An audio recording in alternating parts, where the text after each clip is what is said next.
Senhor presidente, senhoras e senhores vereadores, um bom dia. Bom dia a todos os que nos assistem através da TV Câmara e também das redes sociais. Bem, eu ocupo esse espaço pela manhã hoje para também falar um pouquinho sobre coronavírus, sobre o Covid-19, que é uma preocupação mundial, né? E gostaria de expor aqui publicamente, então, o meu pensamento, né? Nós temos recebido ligações, né, de pessoas, de caxienses preocupados com a economia e de caxienses preocupados com a liberação, então, desses estabelecimentos, como fica. Então, eu fiz uma análise,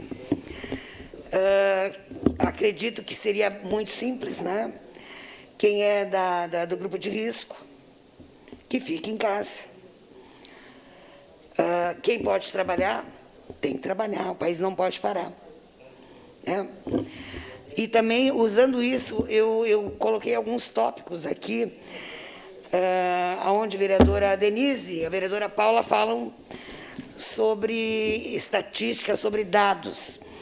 E eu quero aqui me manifestar como o que tenho recebido de demandas dos nossos caxienses. Bem, nós recebemos, e a preocupação, vereadora Tati, justamente, é uma pergunta que nós temos que nos fazer, o porquê que tantas pessoas que estão trabalhando na área da saúde estão morrendo.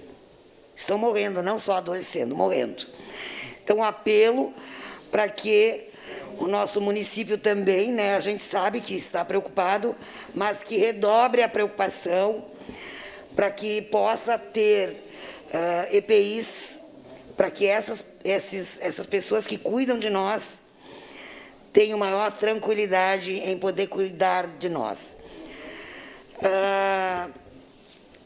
Eu quero dizer assim, eu já entrei em contato com o secretário do Urbanismo, João Ues, com o secretário do Transportes.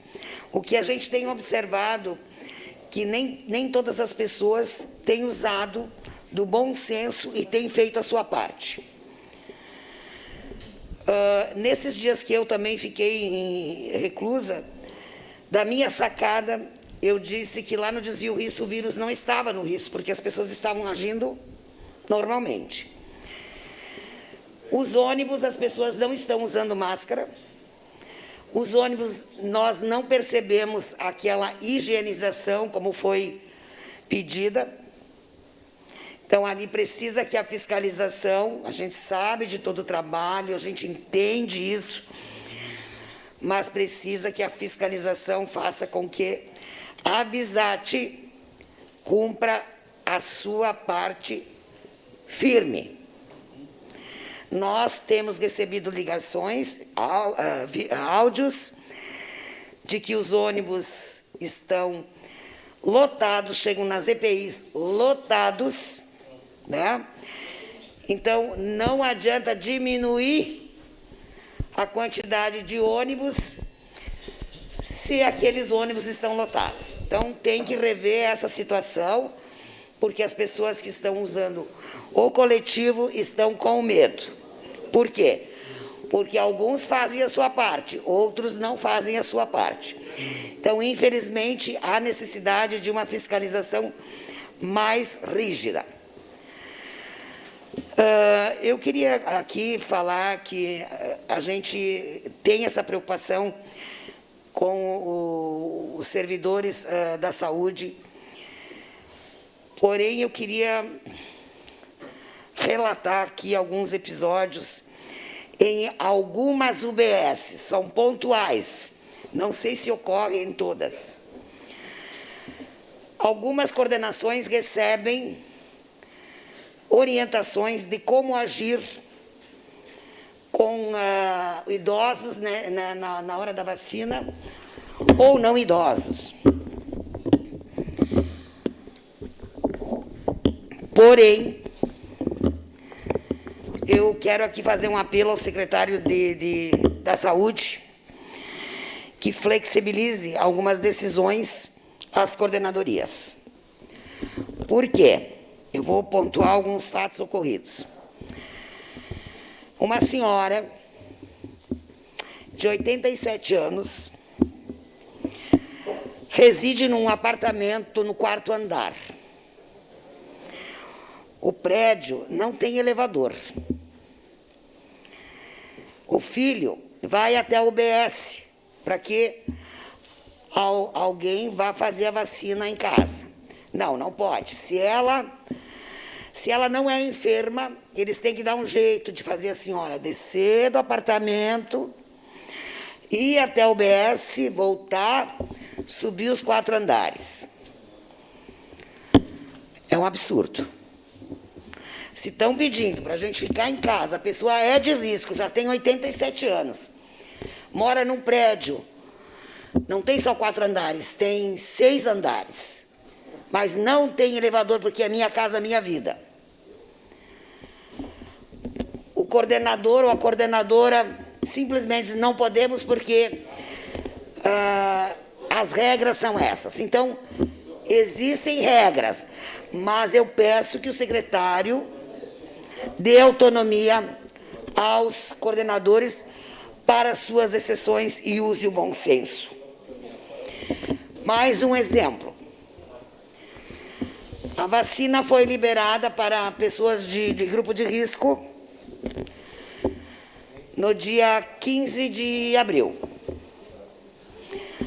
A pessoa com a doença esteve na UBS com um filho de 11 meses. E já ia fazer a vacina para ela e para o filho. Não queriam fazer, por quê? Porque para a criança, vai ser a partir de hoje. Então, como é que pede para ficar em casa, se essa mãe tem que ir lá? Primeiramente, vacina a mãe dela, vamos supor. Depois ela vai se vacinar. E depois ela tem que retornar para vacinar a criança. Cadê o bom senso da Secretaria de Saúde? Eu já passei isso para o secretário. O secretário resolveu o problema do prédio. E aí lá foram vacinados 18 pessoas idosas. O que eu quero dizer é que as pessoas da UBS, e ainda quando nós, vereadores, chegamos lá, eu estive lá, eu fui chamada a atenção. Fui chamada a atenção pela coordenação, me levaram numa salinha, porque eu estava criando tumulto. E digo mais, era uma quinta-feira, receberam 500 doses para fazer, porém, aquela UBS faz reuniões todas as quintas-feiras, às 2h30 da tarde começa a reunião.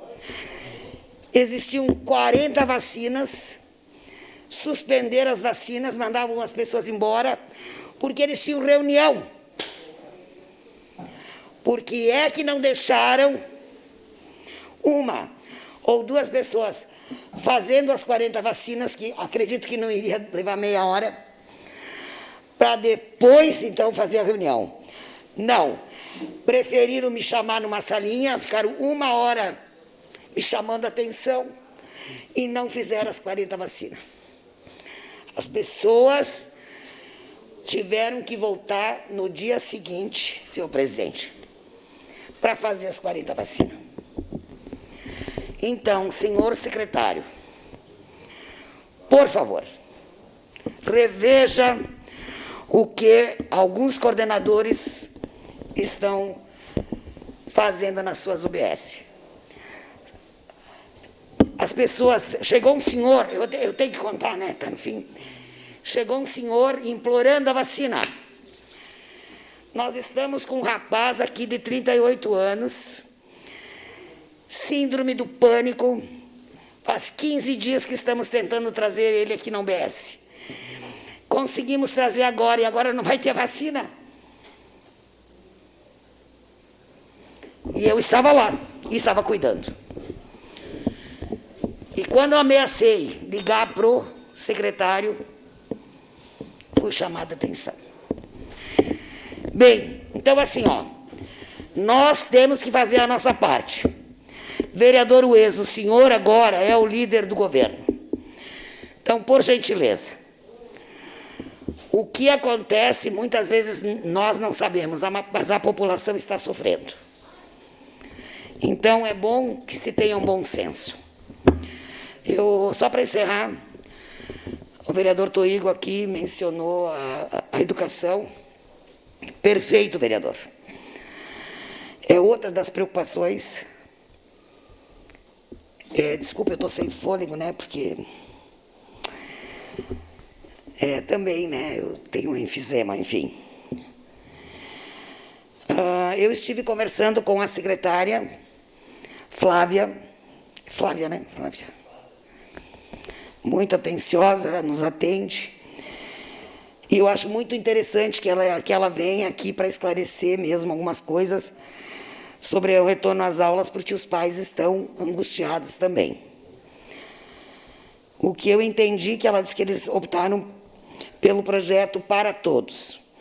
Então, como não tem internet em alguns lugares, como a Colônia, por exemplo, né? Eles não iriam fazer essas aulas por vídeo. Então, é nesse sentido que eu acho importante. Seu tempo, vereador. Tá bem. Muito obrigada, desculpa, senhor presidente, pelo excesso. Uma declaração.